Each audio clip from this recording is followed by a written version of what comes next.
Quels sont les grands courants de la littérature africaine? C'est la question du jour et on va essayer de débattre de ça ensemble.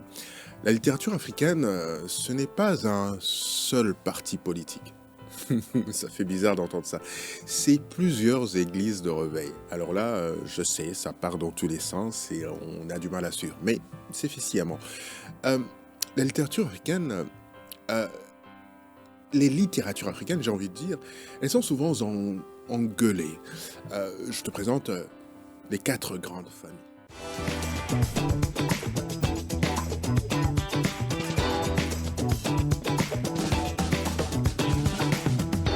Tigé cerveau bleu.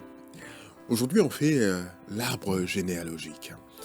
Si la littérature africaine était une famille, par exemple, voici les quatre grands oncles qui se disputent à la réunion familiale.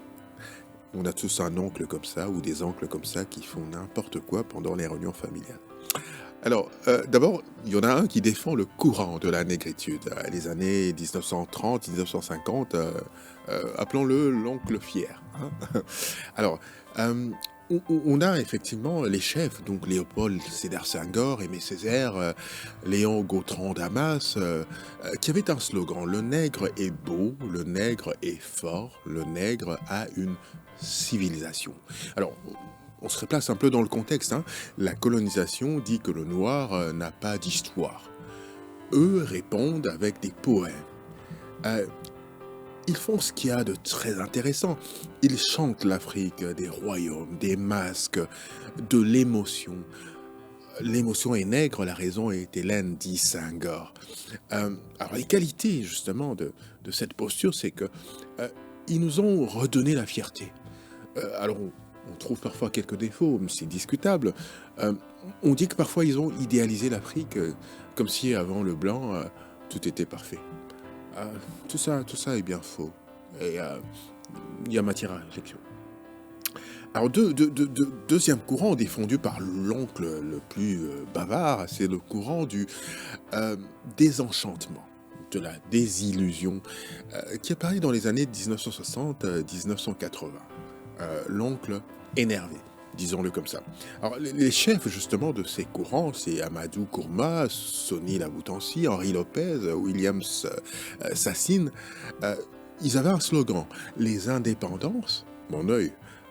On a juste changé la couleur du maître. Et là, on est dans un contexte, le contexte des indépendances qui arrive, et désenchantement total, c'est la dictature, la corruption, la guerre, et j'en passe.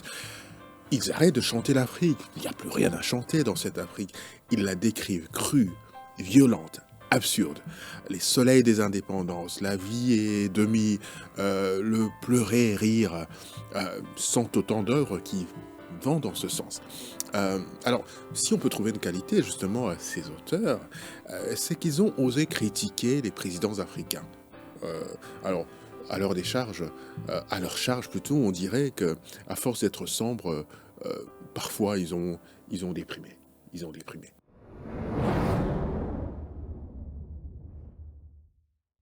Le troisième courant, défendu par l'oncle le moins bavard mais très perspicace, c'est le courant féministe. Alors là, on est dans les années 1970, la tante qui ne se laisse pas faire.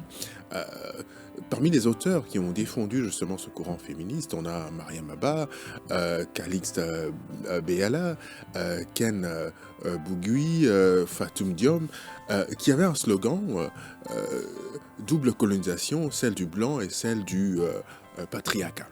Alors, dans ce contexte-là, effectivement, les femmes disent, ou elles disaient dans vos livres, on est soit la mère courage, soit la prostituée. Et nos vies et nos désirs, ben, qu'est-ce qu'on en fait? Grosse question. Une si longue lettre, c'est une bombe. Une femme qui dit à son mari polygame: tu m'as trahi. Alors, il y a des qualités de ce courant qui sont défendues, c'est qu'elles ont mis la moitié de l'Afrique dans la littérature. S'il faut leur trouver un défaut, c'est que on les a longtemps rangés dans la littérature féminine comme si c'était un sous-genre.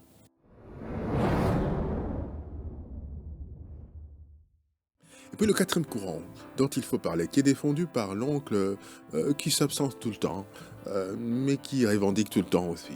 C'est le courant de la migritude, afro-polytentisme. On est dans les années 2000, jusqu'à aujourd'hui d'ailleurs. Euh, on a les Alain Mabakou, les Léonora Miano, les Chimanda Ngoz, les Dishi Fatou Diom et encore, j'en passe. Et eux, ils ont un slogan: je suis d'ici et d'ailleurs, j'ai le passeport et la calebasse. Donc, on est dans un contexte de mondialisation, d'immigration, contexte d'Internet. L'écrivain africain vit à Paris, à New York, mais écrit sur Kinshasa. Hein, il écrit sur l'identité multiple, le racisme en Europe, le retour aux pays compliqués. Euh, il parle à la diaspora, aux enfants nés loin. Et parfois, Kinshasa devient un décor exotique pour lecteurs occidental. Ouais, et donc, tu vois, il n'y a pas une seule façon d'être écrivain africain. Hein. Il y a des courants, des époques, des colères qui sont toutes différentes. Euh, alors, dis-moi en commentaire, lequel de ces oncles que j'ai décrits, les quatre oncles, ressemble le plus à ce que tu veux écrire toi? Dans la prochaine capsule, hein, on fera un zoom sur le plus célèbre de courant, la négritude. C'était quoi vraiment la négritude? Ici Tigué Lébé, connais ton histoire pour choisir ton camp. Lisez, lisez encore et lisez toujours, et dans l'amour du livre, osez, osez, mais vraiment, osez l'infidélité. À très bientôt. Ciao, ciao.